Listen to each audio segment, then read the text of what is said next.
തോട്ടുമുഖത്ത് എന്റെ പ്രസംഗമാണ് എന്റെ കയ്യിലിരിക്കുന്നത്. അവിടെ എന്തൊക്കെയാ പറഞ്ഞെന്ന് എനിക്കറിയാം. വള്ളി പുള്ളി വ്യത്യാസമില്ലാതെ കൃത്യമായി ഞാൻ എഴുതിയെടുത്തിരിക്കുന്നതായി കാണുന്നത്. അപ്പൊ അതുകൊണ്ട് നിങ്ങൾ ഞാൻ തോട്ടുമുഖത്ത് പ്രസംഗിക്കാത്ത കാര്യം പറഞ്ഞാൽ, പക്ഷെ ഞാനത് നിഷേധിക്കാനും തയ്യാറില്ല. അവർ പറഞ്ഞ വാദം നിഷേധിക്കാൻ തയ്യാറില്ല. പക്ഷേ ആ പ്രസംഗം ഞാൻ നടത്തിയിട്ടില്ല. നിങ്ങൾക്ക് ആർക്ക് വേണമെങ്കിലും പരിശോധിക്കാവുന്നതാണ്. CD പരിശോധിക്ക്. ജിന്നിനോട് സഹായം തേടാൻ പാടില്ല എന്ന്, ജിന്നിനോട് സഹായം തേടാൻ പാടില്ല എന്ന് ഞാൻ പറഞ്ഞത് ആ CD ഒന്ന് കേൾപ്പിക്കേ, ഒന്ന് കേൾപ്പിക്കേ. ആ ജിന്നിനോട് സഹായം തേടാൻ പാടില്ല ഞാൻ ചോദിച്ചിട്ടുണ്ട്. എങ്ങനെ? മലക്കുകള് ഇല്ല ഇരിക്കട്ടെ, മലക്കുകള് ഇവിടെ മഴ പെയ്യിക്കുന്നത് മലക്കാണ്, അതുകൊണ്ട് മലക്കിനോട് ചോദിക്കാവോ എന്ന് ഞാൻ ചോദിച്ചിട്ടുണ്ട്. അല്ല ചോദിക്കട്ടെ, ജിന്നിനോട് സഹായം ചോദിക്കാമെന്ന് ഞാൻ പറഞ്ഞിട്ടുള്ളൂ. പറ.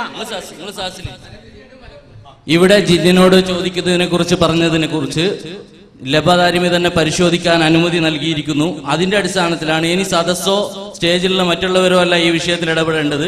ഈ വിഷയം ലബദാരിമിയാണ് തീരുമാനിക്കേണ്ടത്. അദ്ദേഹം തീരുമാനിച്ചു കഴിഞ്ഞു. പരിശോധിക്കാൻ അദ്ദേഹം ഇപ്പോൾ ആവശ്യപ്പെട്ടതാണ്. അദ്ദേഹത്തിന്റെ ബാക്കി സമയം അദ്ദേഹത്തിന് അനുവദിച്ചു കൊടുക്കുന്നതുമാണ്. ഇതുവരെ സംസാരിച്ച സമയം മാത്രം നിലനിർത്തിക്കൊണ്ട് ബാക്കി എത്ര സമയം ബാക്കിയുണ്ടോ അത് അദ്ദേഹത്തിന് കൊടുക്കും. CD ഇപ്പോൾ പരിശോധിക്കുകയാണ്. പരിശോധിക്കാൻ ലാപ്ടോപ്പ് എടുത്തു വെക്കേണ്ടതാണ്.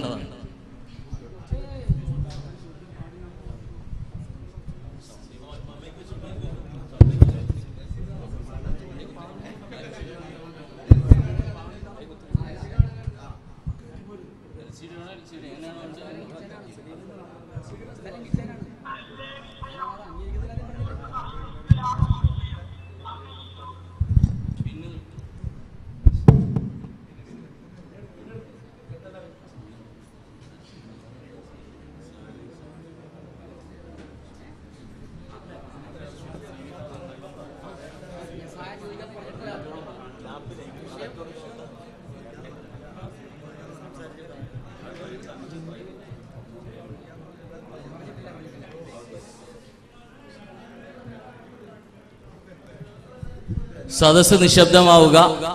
സദസ്സ് നിയന്ത്രിക്കാൻ ഇവിടെ മധ്യസ്ഥന്മാരുണ്ട്, വളണ്ടിയർമാരുമുണ്ട്. അതുകൊണ്ട് പരസ്പരം നിങ്ങൾ സംസാരിക്കരുത്. ദയവേത് ഇത് അവസാനിക്കുന്ന സമയമാണ്. ഭംഗിയായി അവസാനിപ്പിക്കുന്നതിന് നിങ്ങളുടെ സഹകരണം ആവശ്യമാണ്. മൗലവിയുടെ പറഞ്ഞത് നിങ്ങളെല്ലാവരും ശ്രദ്ധിച്ചിട്ടുണ്ടാവും എന്ന് വിചാരിക്കുന്നു. ജിന്നിനോട് സഹായം ചോദിക്കാം എന്ന് മൗലവി പറഞ്ഞു എന്നാണ് പ്രതിപക്ഷം വാദിച്ചത്.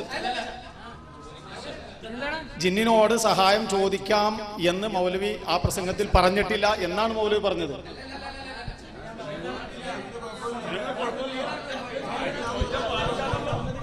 പാടില്ല എന്നാണോ പറഞ്ഞത്? അതാണോ പറഞ്ഞത്? ഞാൻ അംഗീകരിച്ചിരിക്കുന്നു. പാടില്ല. ഇതെന്താ കേൾക്കണത്? ഇതേ രൂപത്തിലുള്ള സുന്നികൾ ജിന്നിനോട് പാടില്ല. ഞാനത് അംഗീകരിക്കാണ്. ഇനി എന്തിനാ കൽപ്പിക്കുന്നത്? എന്നാ പിന്നെ സക്കരിയ മുശ്രിക്കാണോ എന്ന് പറയണം.